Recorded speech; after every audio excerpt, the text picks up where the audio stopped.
Саламатсыздарбы құрметті оқушылар, қалдарыңыз қалай? Бүгін біздің соңғы сабағымыз, көңіл күйлеріңіз қалай? Тамаша.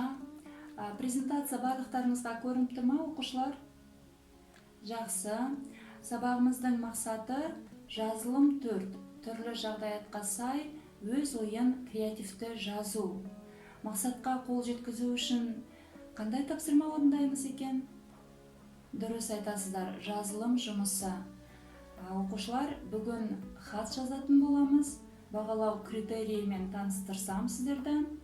Жағдаятқа сай мәтін жазады, ойын креативті жеткізе алады. Сіздерге сабақ мақсаты мен бағалау критерийі түсінікті ме, оқушылар? Жақсы, рахмет. Жақсы балалар, сабағымызды ары қарай жалғастырамыз. Енді жазылым тапсырмасына келейік.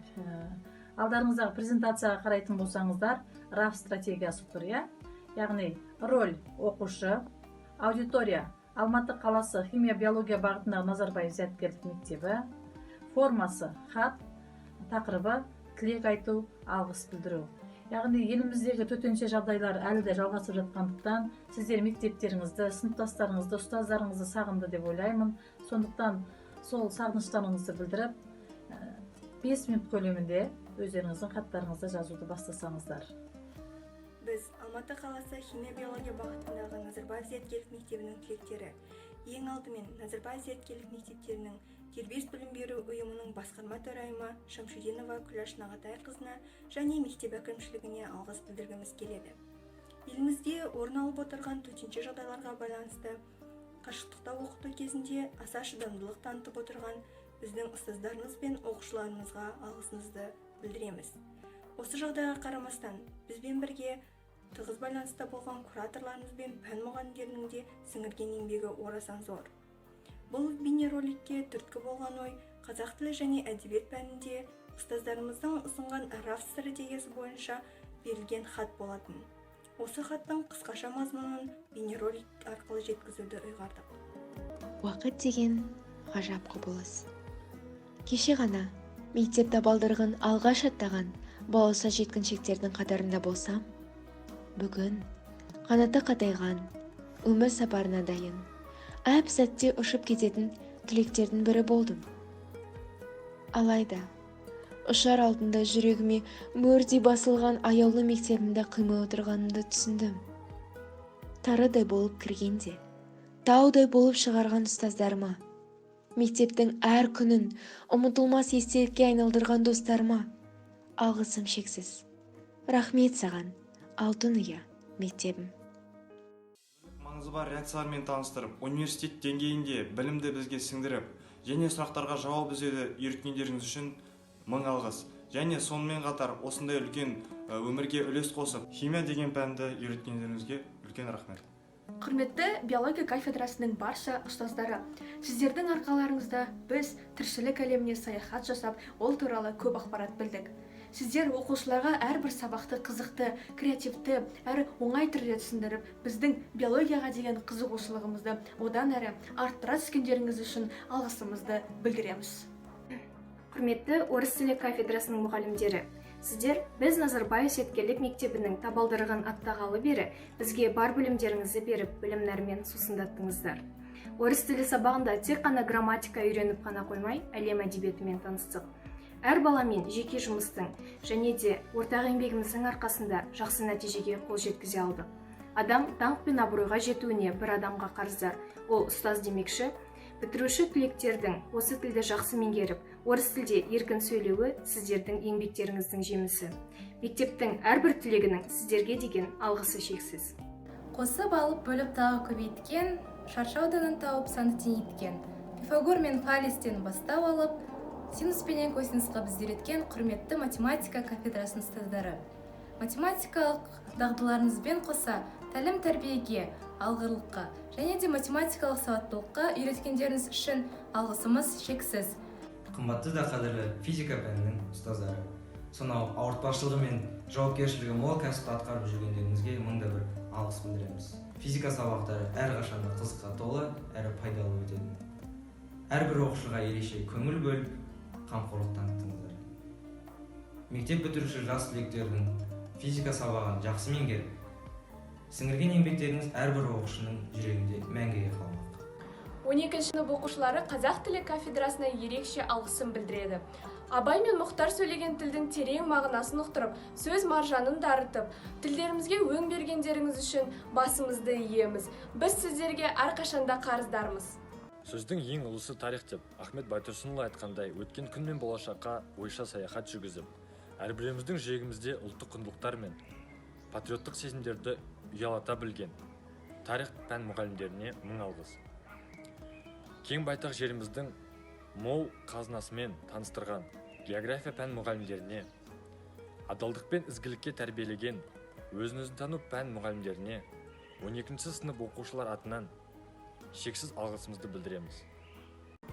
Терең әрі тұнықта HTML танытқан, кірген кезде сыныпқа ноутбукты алғызған информатика кафедрасының мүшелеріне мың алғыс. Өнерлінің жаны толған шереді. Қаламның ұшы қара бояу қорегі. Аяулы өнер кафедрасының мүшелері. Батигім менің есте қалар енді. Абай атамыз айтқанда, ұстаздық еткен жалықпас үйретуден балаға демекші, бізге 8 және 12 сынып аралығында ақыл, білім, тәлім тәрбиені бойымызға сіңірген ағылшын тілінің ұлағатты ұстаздарына алғысым шексіз. Спорт сенің серігін, жанға дауа, қолға күш, сергітетін адамды қимыл менен қозғалыс дей отыра, дене шынықтыру кафедрасының барлық мұғалімдеріне денемізді шымыр ұстануға мүмкіндік бергендеріңіз үшін 12 сынып оқушылары атынан шын жүректен алғысымызды білдіреміз. Өз алғысымды алғашқы әскери дайындық сабағынан беретін жалғыз ғана мұғалім Батыршаев Қуаныш ағайға алғысымды білдіргім келіп тұр. Алматы қаласы химия биология бағытындағы Назарбаев зияткерлік мектебінің психологтар қауымына шын жүректен алғыс білдіргім келеді. Осы мектепте өткізген 5 жылымыздың әрбір сәтінде қолдау көрсетіп, кеңестерін білдіріп, адам шабыттандыратын сөздерін айтып, әрқашанда жанымызда жүргендер үшін үлкен рахмет айтқым келеді. Әлемнің негізі ғылымдардың ғылымы және де тіршіліктің ең басты нышаны ол химия. Осы орайда құрметті де ардақты химия пән ұстаздары кафедрасы. Химия әлеміне аяқ аттағалы бері бізге берген білімдеріңізге, орасан зор еңбектеріңізге және де ең бастысы бізге деген сенімдеріңіздің өшпегеніне барша түлектер атынан мыңда бір алғыс айтамыз. Мен біздің мектебіміздің кураторларына мыңда бір алғыс айтқым келеді. Себебі осы біздің кураторларымыз бізге әрқашанда қандай да қиын жағдай болмасын көмектесіп, біздің мектебіміздегі тәртіптің сақшылары болып келеді. Шексіз білім теңізіне жол ашатын барлық кітапхана қызметкерлеріне мыңда бір алғысымды жеткіземін. Әлемде көптеген ардақты да құрметті мамандықтар бар. Соның бірі дәрігерлер. Алдына барған оқушыларға мектеп дәрігерлері өз мейірімін төгіп, емдеп, өз ақыл кеңестерін береді. Осындай мектептің ақ халатты абзал жандарына мың алғысымызды айтамыз. Құрметті Назарбаев зияткерлік мектебінің асхана жұмысшылары. Барша 12 сынып оқушыларының атынан сіздердің зор еңбектеріңіз үшін және сүйіспеншілікпен дайындалған 5 уақыт тағамдарыңыз үшін үлкен алғысымызды білдіргіміз келіп тұр. Жатақханадағы оқушыларға тәлім беріп жүрген тәрбиешілер мен осындай мүмкіндіктерге ие болып жүрген барлық жатақхана қызметкерлеріне мың алғысымды айтамын. Осы видео арқылы мен мектеп тазалаушыларына үлкен алғысымды білдіргім келеді. Осы кісілердің арқасында біз мектепте тазалықта және де қолайлы жағдайда білім алдық. Көп рахмет. Біздің мектептің күзетшілер қауымына мың алғысымды білдіргім келеді. Себебі сіздердің арқаларыңызда біз, оқушылар, өзімізді мектепте қауіпсіздікте сезіндік. Рахмет. Құрметті мектеп бітіруші түлектер, адамның өмірінде есте кетпес сәттердің бірі мектеп қабырғасынан түлеп ұшып қияға қанат қағатын кез. Алған білімді сарқи жұмсап, егеменді ел үшін еңбек ете біліңдер. Сіздерге болашақта тілейтінім, қайда жүрсек те, қайда болсақ та бір-бірімізді ұмытпайық. Алдағы сәтте сендерге тек қана сәттілік жар болсын. Құрметті ұстаздар, мектеп басшылығы және де басқа да білім ошағының ұжымы. Біз оқушылар, сіздерге деген алғысымыз шексіз. Бізді білімге құштарлық, өзгеге сыйластық пен өз ісіңе және еліңе деген махаббатқа, еңбекке баулығандарыңызға үлкен рахмет.